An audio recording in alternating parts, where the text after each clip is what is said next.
flavor, and I'm sure a lot of the discussion later on can pick up on some of these topics. Thank you.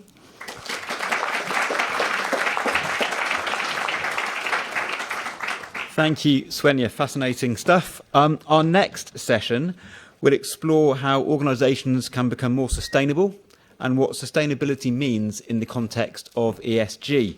Please welcome to the stage independent risk and resilient consultant Gareth Byatt and CEO of Satarla, Sarah Gordon. Thank you. Thanks very much. Very interesting discussion so far, and really good to see the debate and the awareness of what's happening here. Sarah, I'm looking forward over the next half an hour or so. We'll try and leave a bit of space for some questions as well from people to hear your views about, yes, climate, but also perhaps other aspects of what we see as sustainability in ESG. I know you have a lot of experience in different sectors, so I'll look to drill into that a little bit if I may. But I'll start just by asking a little bit about your background and your own journey in sustainability. Brilliant. Thank you very, very much, Gareth. And it's a real privilege to be here with all of you today. And I think the discussion so far has been absolutely fascinating. So my name is Dr. Sarah Gordon. I'm CEO of a risk management and sustainability consultancy called Satarla. I'm originally an earth scientist or a geologist, however you want to frame it. And so my background, my academic background, is about understanding how Earth works. Now, when you talk about climate deniers, many of them do actually come from that geological space. And having been a trustee of the Geological Society, I've had many a fascinating debates with regards to what is the difference between natural climate change and anthropogenic climate change. Because our climate has always changed, but we're seeing massive differences that are going on at the moment. I was lucky enough to attend COP26 last year, and I found it really interesting what you mentioned about almost the emotion inside a COP. And actually what I found as well was the discussion was very much about sustainability. So what are we leaving for future generations? What are we creating rather than destroying for future generations? That was more the debate or the discussion that was very much inside COP. What then gets portrayed outside of COP is quite different. I think there's almost some very kind of sensitized messages that come out of COP. Now, to come back to your original question, Gareth. So why am I sitting here today? Well, from a personal perspective, and let me put the microphone back on again. From a personal perspective, so I started out life as an exploration geologist, which means that I had the most amazing job of flying around the world looking for things like nickel and copper and rare earth elements and lithium. So all of the stuff that we need in our wind turbines, our batteries, our solar panels, etc. And whilst I was doing that, working for a mining company, I thought, well, hang on a second, surely we can be extracting these materials from the ground in a more responsible manner. There are ways in which we can improve on how we dig this stuff out of the ground. And through this journey, and there's a very long story that sits behind it, it was a case where I was working for a company that truly does believe in sustainability, but do you get sustainability at that decision-making table? Does sustainability really sit alongside the financials when you make a decision? And sustainability is, yes, it's about the economics, but it's also about people, and it's also about nature. So it's a case here of how do you bring those different aspects of value together? And I thought, okay, what tool can I use to bring together different aspects that might be in conflict with one another with huge amounts of uncertainty that if we don't pay attention to it is going to impact on what we're trying to achieve? And thus I encountered the world of risk management. And so that's a case here where risk management or integrated risk management is a mechanism through which we can get real sustainability to happen. So that's a little bit about my background, Gareth. Okay. Right. And I think I'll probably come back to that point about integrated risk management and ask you for a few examples of how it's stitched in. But just before I do, So you've touched upon a few core parts of what you see as sustainability, about it being related to people and the planet. Of course, the United Nations with the Sustainable Development Goals talk about peace and prosperity for the planet and people, of course. What about ESG? And is ESG and sustainability, are they one and the same thing? Are they peas in a pod? Are they different aspects, different lenses? What's your take on that? So I think you'll get a different answer depending on who you speak to about that. And it was interesting to hear John's answer earlier on today with regards to ESG being a very financial mechanism, for example. And I think it depends which sector you go and speak to. Often, currently, ESG, I think, is the latest three-letter acronym with regards to what is the mechanism through which we try and achieve sustainability. So you referred to the United Nations Sustainable Development Goals, of which there are 17. They are things like eradicate poverty, living in a just society, protecting life on Earth and beneath the surface of our oceans, etc. These are big aims, big goals, and they're fantastic. But when it then comes down to, okay, so what do I actually need to do? What does my organisation need to do? What do the people within my sphere of influence need to do? That's when the likes of environment, social governance and everything that comes with it can come to the fore. Okay, so I'm not going to say it's a mechanism to realise things such as the SDGs, but it's getting into actual action. Yeah. Right? So yeah. Action. Yeah. So can you give us a few examples of that? Let's say starting with you mentioned your background as a geologist and mining. I know that you work with various organisations in, let's call them heavy industry. So with that in mind and ESG being action orientated, what are you seeing as some of the material type of challenges, risks, threats and opportunities, of course? We know that it's upside and downside.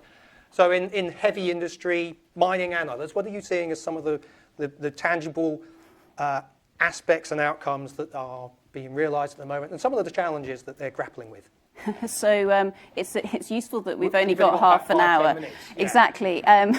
Where do I start? Well, I mean, when you're looking at the environment, the social and the governance, the first thing is that no matter what sector you're in, you're going to have conflict between different aspects of that. So, for example, from an environmental perspective, we need to be able to move from burning fossil fuels into renewable technology. Now, the thing about renewable technology is it itself is not renewable.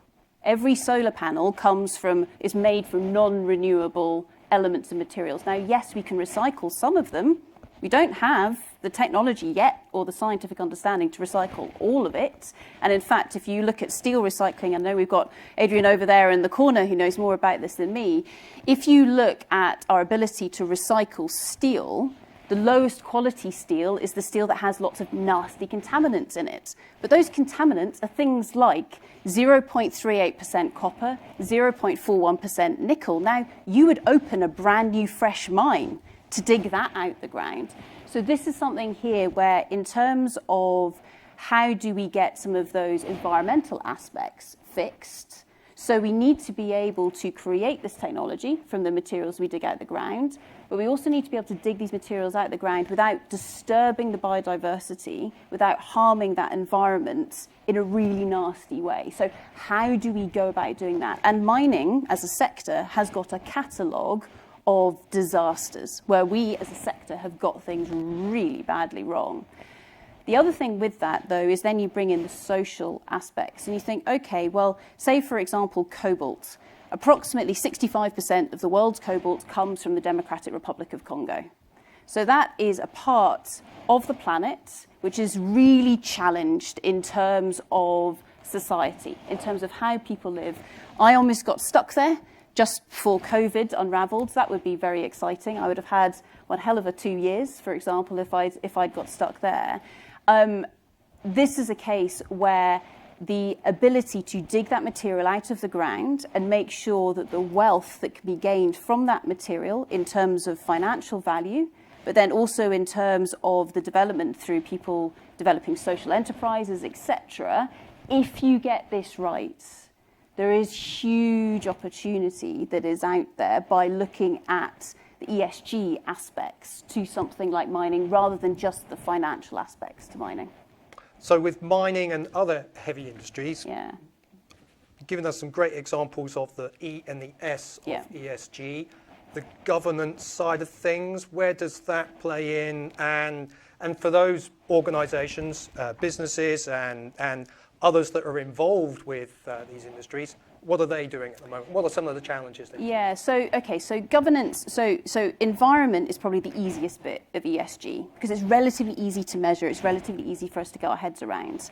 Social is really difficult because you're dealing with people and it's a very different mindset to understand what is going on with those social related threats and opportunities, so i.e. risks.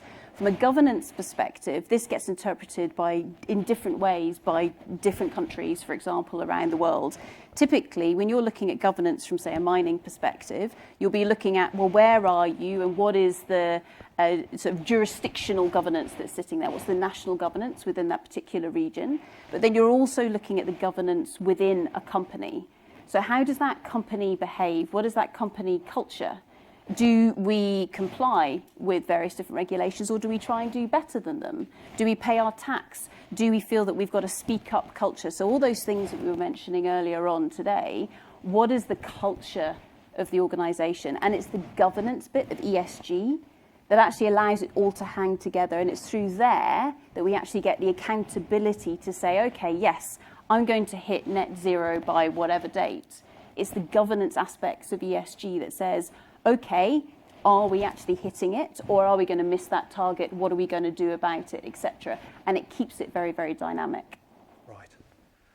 And in some of those businesses then, does that mean on that governance point that as well as at a clearly important board level, directors level, executives, strategies and things like that, it's actually infused throughout, across, I'm not going to say top and down, across the organisation so that in whichever part of that particular organisation they're in, they're actually making change happen.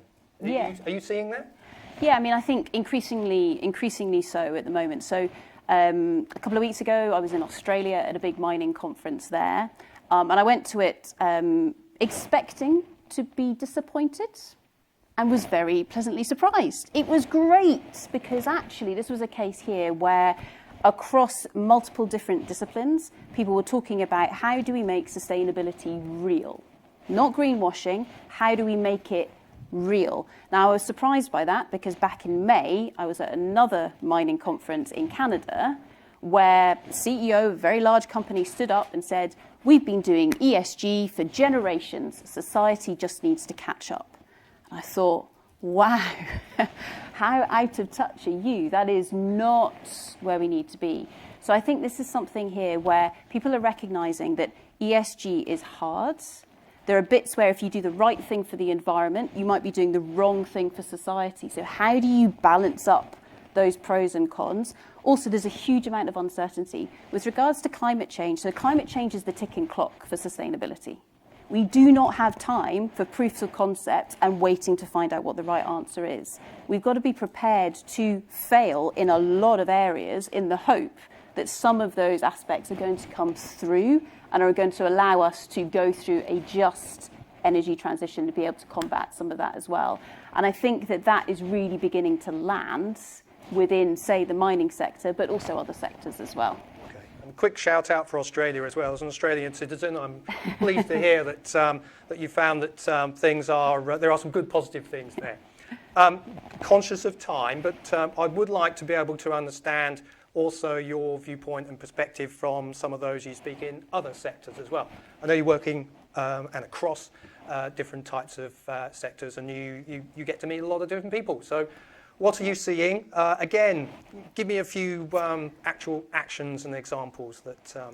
Yeah, so for example, we're really lucky. So we work with, for example, a number of different pharmaceutical companies. And so with regards to sustainability there, a lot of the discussion is around access to medicine. And this is something here where when organisations are putting together the sustainability strategies, often there's a lot of focus on things like diversity, which is great. There's a lot of focus on giving to charity, again, fantastic. But organisations forget, well, who are we?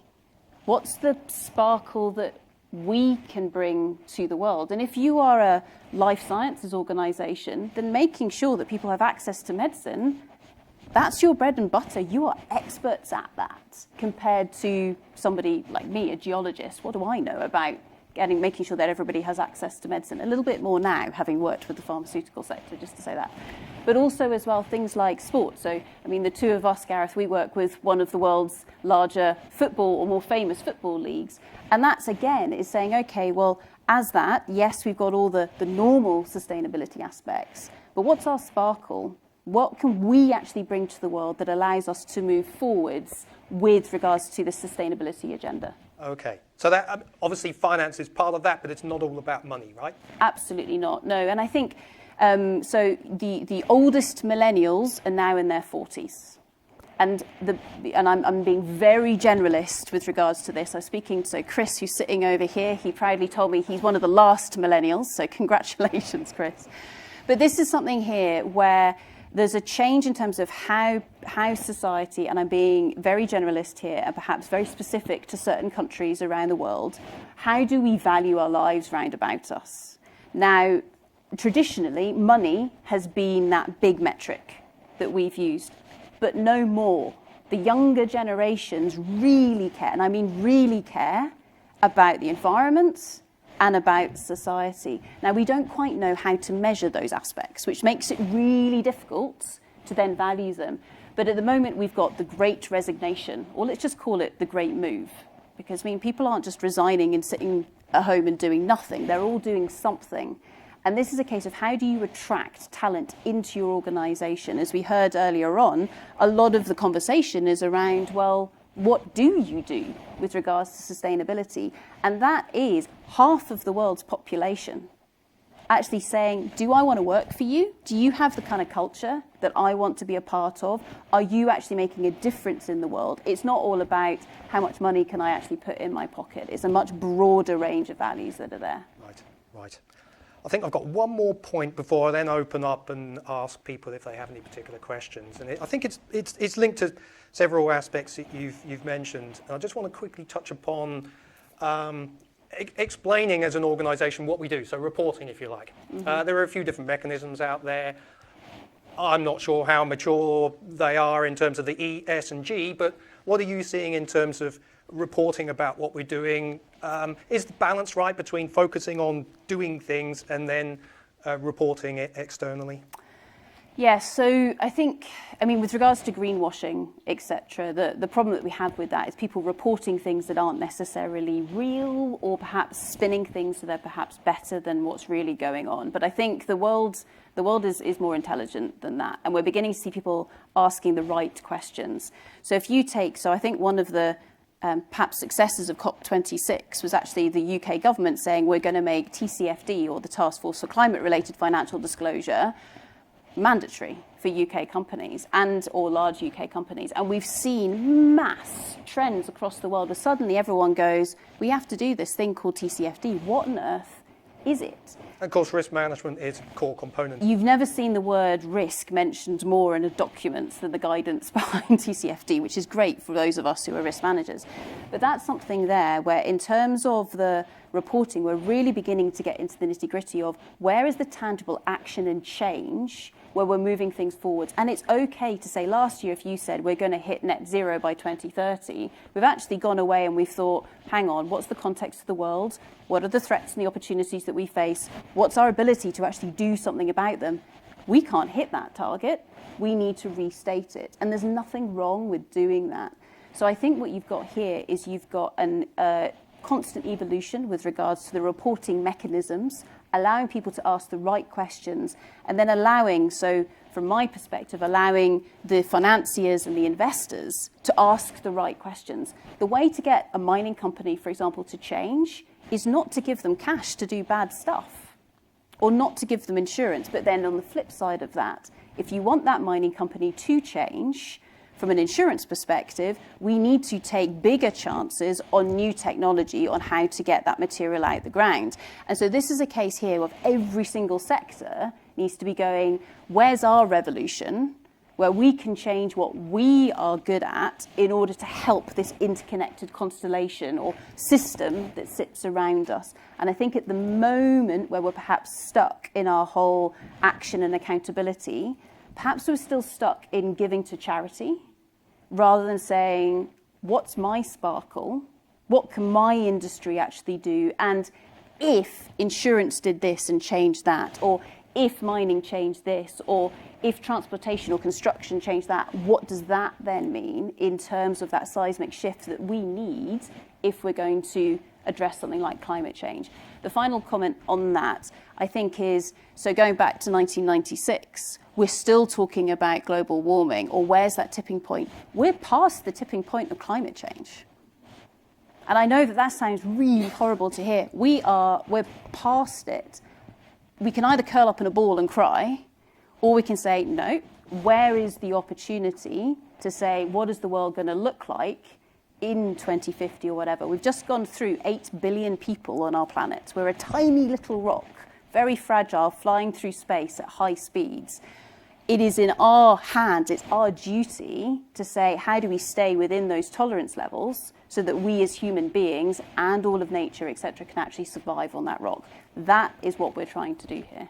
Sounds like risk management is front and central to making that happen then. Great. Of course. Of course. I'm conscious of time, but I think we have time, don't we, for a couple of questions? If anyone has one, yeah? We've got time for a couple of questions.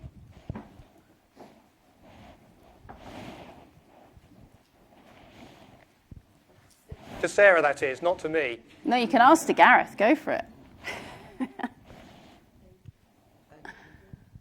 Hi, I'm Helen Hunter-Jones. I'm really interested in particularly the mining sector and traceability. Mm-hmm. So if we look at what's happened in the apparel industry, as a consumer, I have a lot more access to the supply chain and I can make informed choices. Do you see that kind of traceability coming through from mining? Yeah, you do. And I mean, this is something where depending on the commodity, so the material, some of them are easier to trace than others. So something like a diamond, for example, it will generally have impurities in it. So you can fingerprint it back to where it maybe came from. And that's something where the technology and the mechanisms to trace something like a diamond has really stepped up since people became aware of blood diamonds, for example, and the consumers began to say, no, I don't want to have that on my finger or whatever the case might be. Similar things are beginning to happen with regards to, say, for example, cobalt, because so much of it comes from one part of the world. Depending on how it is extracted, it can cause major human rights abuses, for example. So you are beginning to see things like ledger systems like blockchain, for example, being used for some of that.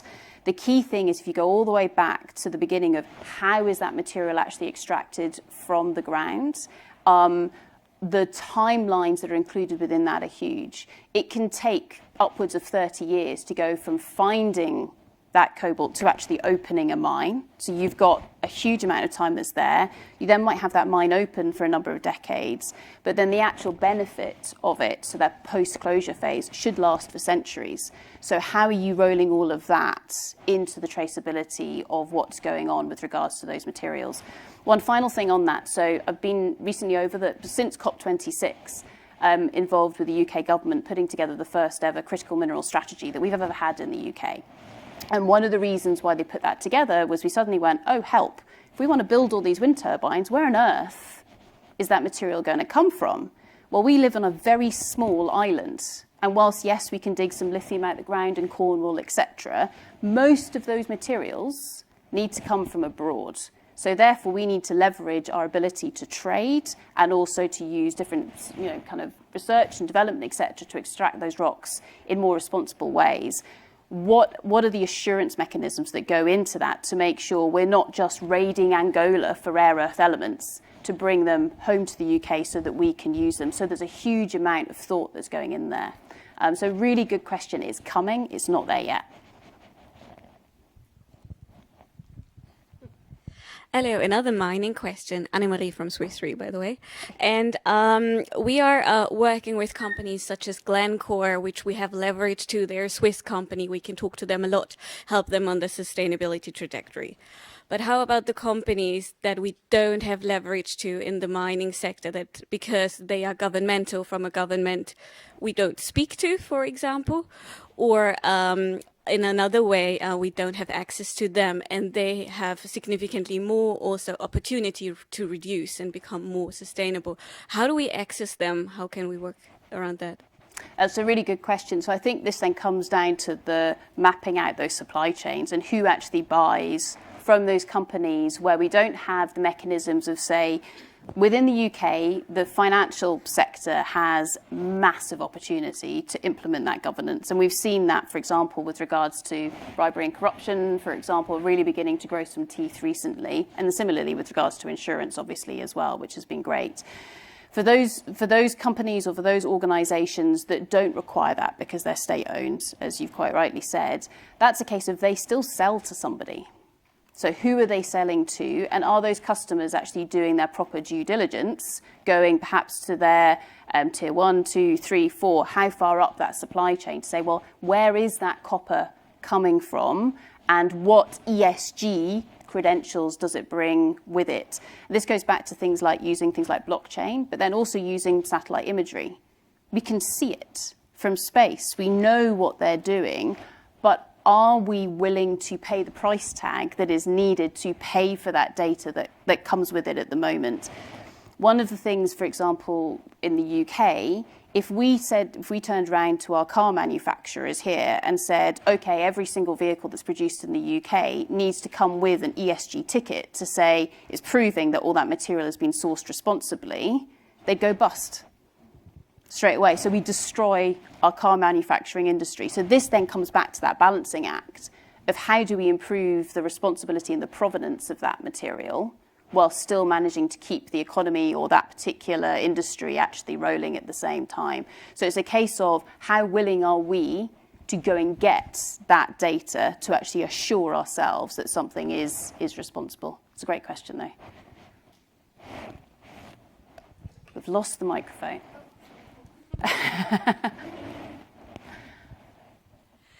Hi, my name is Gracieli. I come from Chile. I work for a state-owned company, mining company. I'm Brazilian, by the way. So all eyes in the Amazon.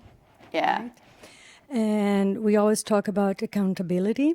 Yeah. So I like the value chain concept we heard, because we're looking forward, but we also need to look back on how the North Hemisphere had contributed to carbonization. Mm-hmm.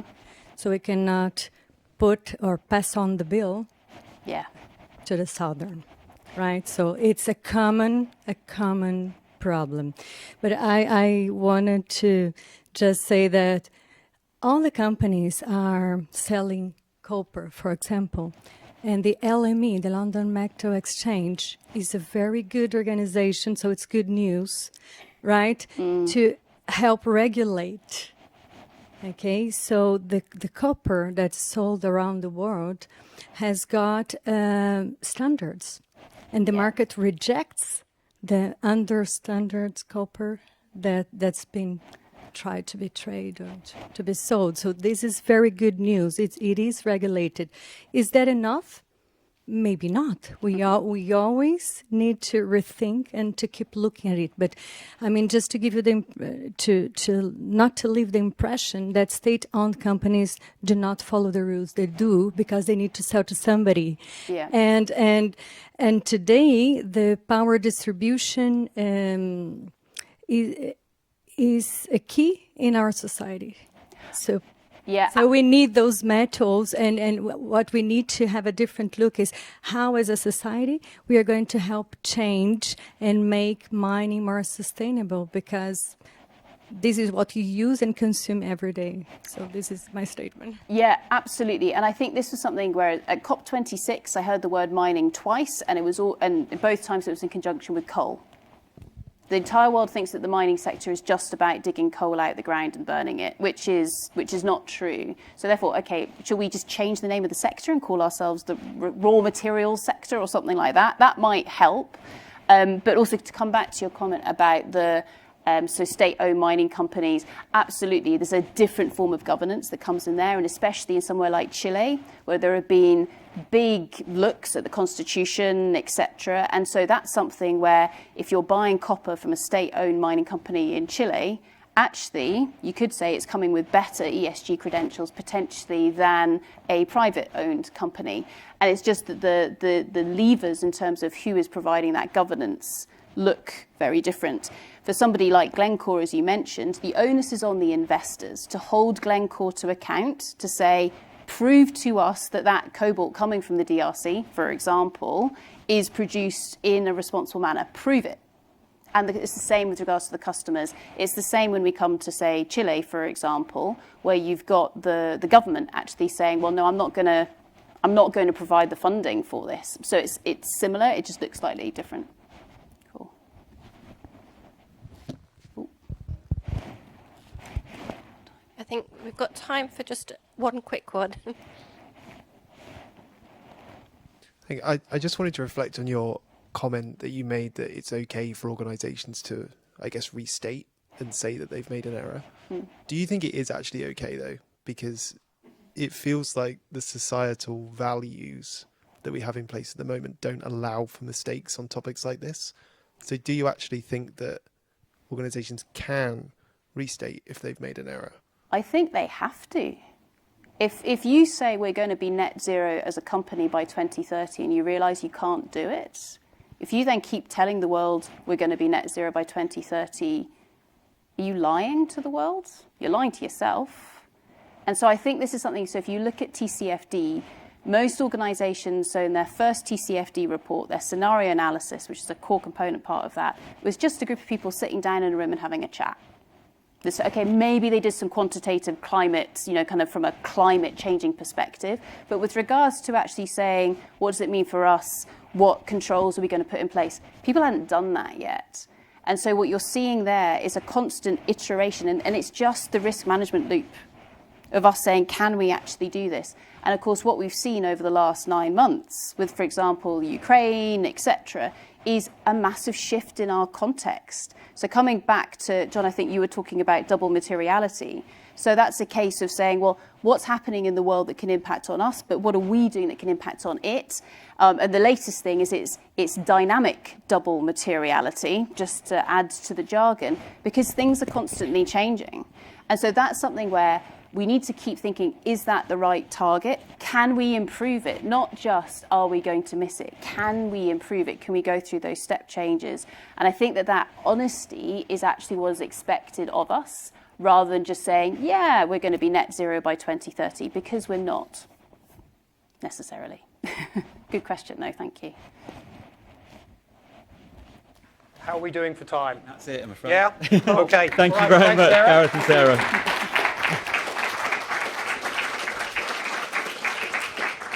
So we're now going to take a short break with refreshments being served downstairs in the Maxwell Library. See you all back here at 12 o'clock when we'll be discussing some of the latest climate-related liability trends. Thank you.